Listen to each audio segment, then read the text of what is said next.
Hey guys, welcome to my another hair care video. আরে না, আজকে শুধু হেয়ার কেয়ার ভিডিও না, সঙ্গে আছে অনেক ইন্টারেস্টিং জিনিস।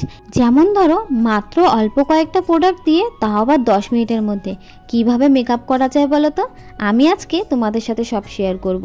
আমি মেকআপ করার সময় কি কি প্রোডাক্ট ব্যবহার করি সেগুলোও কিন্তু তোমাদের সাথে শেয়ার করব। কোথাও যাওয়ার সময় তোমরা আমার হেয়ার কেয়ারটা দেখেছো, কিন্তু বাড়িতে এসে আমি যেই হেয়ার কেয়ারটা করি সেটা কি তোমরা দেখেছো? আমি আজকে তোমাদের সাথে সেটাই শেয়ার করব। তাই বলছি, কেউ ভিডিওটা স্কিপ করো না, পুরো ভিডিওটা দেখো। আর নবস লাইভ চ্যানেলটা কিন্তু অবশ্যই সাবস্ক্রাইব করে দিও। আজকে ভিডিওটা শুরু করলাম বিকেল 5টা থেকে। জানো তো, আমাদের এখানে না শিব পুজোটা ভীষণ বড় করে হয়। 10 দিন মতো মেলা থাকে। সবার সাথে প্ল্যানিং করে আজকে মেলায় যাওয়ার দিনটা কিন্তু ঠিক হলো। মেলায় যাব, ঘোরাঘুরি করব, একটু তো এনার্জি লাগেই নাকি। তার জন্য দুপুরবেলা কিন্তু লম্বা একটা ঘুম দিয়ে নিয়েছি। ঘুম থেকে উঠে বিছানাটা গুছিয়ে আর একটু বেশি করে জল খেয়ে নিয়েছি, যাতে ঘুরতে ঘুরতে হাঁপিয়ে না যায়। তারপরে দেখো, আমি কিন্তু এখানে ফ্রেশ হয়ে নিয়েছি আর ফেস ওয়াশ দিয়ে কিন্তু মুখটা ভালো করে ওয়াশ করে নিয়েছি, একটা সুন্দর লুক ক্রিয়েট করার জন্য, আর নিজেরও ভেতর থেকে যাতে রিফ্রেশমেন্টটা আসে। হ্যালো, তোমাদের সাথে গল্প করতে করতে আমি আমার মেকআপটা শুরু করি। দেখো, সুন্দর একটা মেকআপ লুক আর একটা ন্যাচারাল গ্লো পাওয়ার জন্য কিন্তু স্কিনটাকে প্রিপেয়ার করা ভীষণ প্রয়োজন। আর স্কিনটাকে প্রিপেয়ার করতে গেলে স্কিনটাকে হাইড্রেট রাখতে হবে, এর জন্য কিন্তু একটা টোনার মাস্ট। আমি এখানে ডাবরের রোজ ওয়াটারটা টোনার হিসেবে ব্যবহার করেছি। টোনার ব্যবহার করার 1 মিনিট পরে কিন্তু আমি একটা সিরাম ব্যবহার করছি। আর মেকআপের এটা হলো সবচেয়ে বেস্ট পার্ট।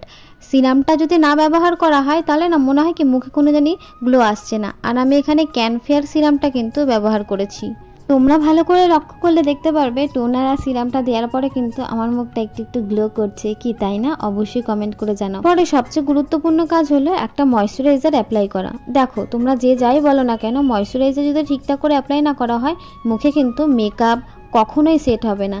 তাই ময়শ্চারাইজারটা ভালো করে মাসাজ করে নেওয়া ভীষণ প্রয়োজন। আমি এখানে নিভিয়া সফট ময়শ্চারাইজারটা ব্যবহার করেছি। দেখো, আমি কিন্তু স্কিনের সাথে সাথে গলায় আর কানেও দিয়ে দিয়েছি।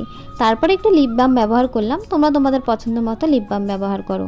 এরপরে ইম্পর্টেন্ট পার্ট, সানস্ক্রিন পার্ট, যেটা ছাড়া আমার জীবন মনে হয় অস্তিত্বহীন।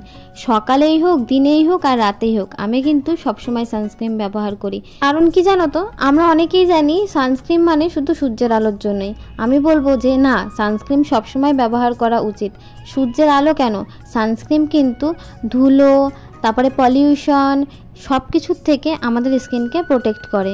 নেক্সট পার্ট হলো প্রাইমার পার্ট। এখন তোমরা বলবে, দিদি প্রাইমার বলে অ্যালোভেরা জেল কেন ব্যবহার করছো? জানো তো, অ্যালোভেরা কিন্তু প্রাইমারের মতনই কাজ করে।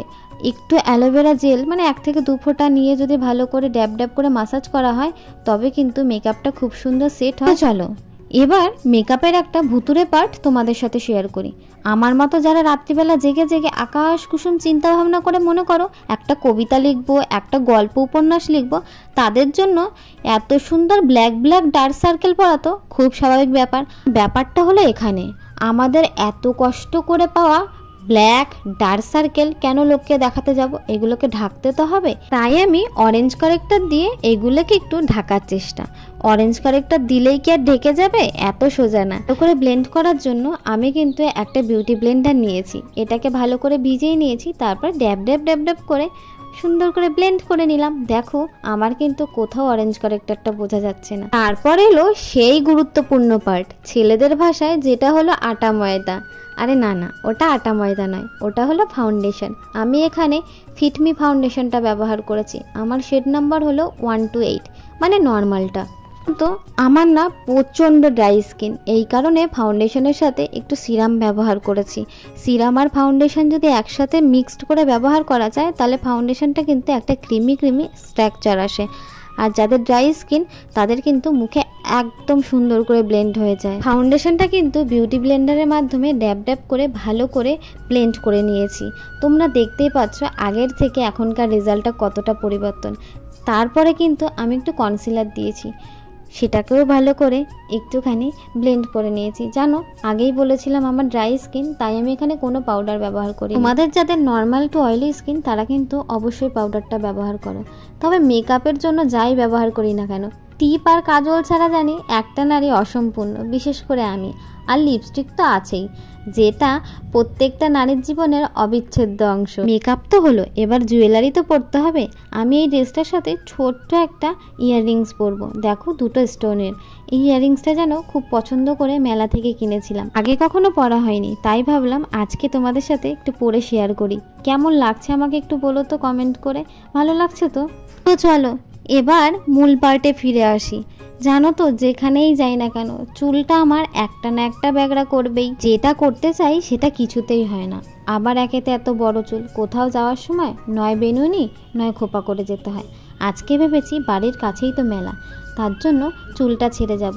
আর চুলটা ছেড়ে যাওয়া মানেই তো চুলে জট পাকি একেবারে যাচ্ছে তাই হওয়া। তাই আর বেশি রিস্ক না নিয়ে দিয়ে দিলাম হেয়ার সিরামটা। হেয়ার সিরামটা কিন্তু ভালো করে পুরো চুলে মাসাজ করেছি, তারপরে চুলটা একটুখানি বেঁধে ছোট্ট একটা ক্লাচার দিয়ে ব্যাস চুলটা বাঁধা কমপ্লিট। কেমন লাগছে বলো তো? আচ্ছা, এই ড্রেসটার সাথে কি অন্য রকমের কোনো স্টাইল করলে বেশি ভালো লাগতো? তোমরা আমাকে অবশ্যই কিন্তু কমেন্ট করে জানিও। বাবা, ভালো করে চুল বাঁধার পরে পুরো চুলের স্টাইলটা তো তোমাদেরকে দেখানোই হলো না। দেখো কেমন লাগছে বলো তো? সত্যি কথা বলতে কি, আমি জেনারেলি খুব একটা চুল ছেড়ে কোথাও যাই না, তবে আজকে ভীষণ ইচ্ছা করলো। সে আমি যত যাই ফ্যাশন করি না কেন, এই ঘড়ি ছাড়া কিন্তু আমার সাজগোজটা পুরোপুরি আমার অসম্পূর্ণ বলে মনে হয়। জানো, এই ঘড়িটার বয়স না প্রায় 10 বছর হতে চললো। এত ইমোশন জড়িয়ে গেছে আর এত মায়া, আমার মাঝে মাঝে মনে হয় এটা মনে হয় আমার জীবনের লাকি ঘড়ি, তাই আমি আর চাইলেও চেঞ্জ করতে পারি না। চলো, সাজুগুজু তো কমপ্লিট হলো, এবার মেলাটা একটু ঘুরে দেখে আসি। আর আমি ঘুরবো, তোমাদের সাথে শেয়ার করব না, তা কি কখনো হয়?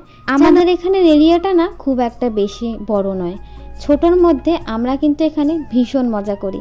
একটা বছর ধরে অপেক্ষা করে থাকি এই 10টা দিন কবে আসবে।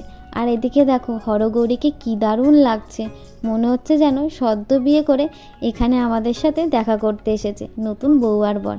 তবে আমি কিন্তু আমার মামি ভাই বোনদের সাথে এসেছি না। তো মেলার এক পাশেই রয়েছে সুন্দর একটা মন্দির, সেখানে সবসময় কীর্তন হয়, তাই তোমাদের সাথে একটু শেয়ার করলাম। জানো তো, মেলায় এসে ওই ব্রেক ড্যান্স নামক যে নাগরদোলনাটা আছে না, আমি কখনো চড়ি না, ওইটা দেখতে আমার খুব মজা লাগে। তারপর আমি ভাই আর বোনু মিলে একটুখানি ওখানে বসে মজা করে ভিডিও করে। মেলায় গিয়ে আমার যে কত কিছু কিনতে ইচ্ছে করে কি আর বলবো, তাই বেশি দোকানে আর ঢুকিনি। তবে কাচের জারগুলো কিন্তু খুব সুন্দর হয়েছিল। তবে এবার কিন্তু মেলায় গিয়ে অনেক কিছু খেয়েছি, ফুচকা আইসক্রিম থেকে শুরু করে মোটামুটি সবকিছু। দেখো দূর থেকে মেলার ভিউটা কি ভালো লাগছে। 2000 years later. চলে এলাম বাড়িতে। বাড়িতে এসে যে কি কষ্ট ওই মেকআপ রিমুভ করা, চুলটাকে যত্ন করা। মেলায় ঘোরার সময় তো অনেক মজা লেগেছে, চুল ছেড়ে ছেড়ে ফ্যাশন করেছি, এখন ভুগছি। যাই হোক, খুব একটা এফেক্ট কিন্তু হয়নি। হেয়ার সিরামটা তো ব্যবহার করা ছিল, তাই তোমাদেরকে বলছি হেয়ার সিরামটা ব্যবহার করো, চুলের জন্য কিন্তু ভীষণ ভালো। যেহেতু আমি মেলায় চুল ছেড়ে গেছি, বাইরে ধুলো পলিউশন আমার চুলকে কিন্তু প্রচণ্ড পরিমাণে এফেক্ট করবে, সেই কারণেই বাড়িতে এসেই একটা কিন্তু সিরাম তৈরি করে নিয়েছি। ওই তেজপাতা দিয়ে সিরামটা তৈরি করেছি, তেজপাতা আর গোলমরিচ লবঙ্গ দিয়ে। ভিডিওটা কিন্তু অলরেডি আমার চ্যানেলে আপলোড করা আছে, আমি অবশ্যই ডেসক্রিপশন বক্সে লিঙ্ক দিয়ে দেবো, তোমরা অবশ্যই গিয়ে দেখে নিও।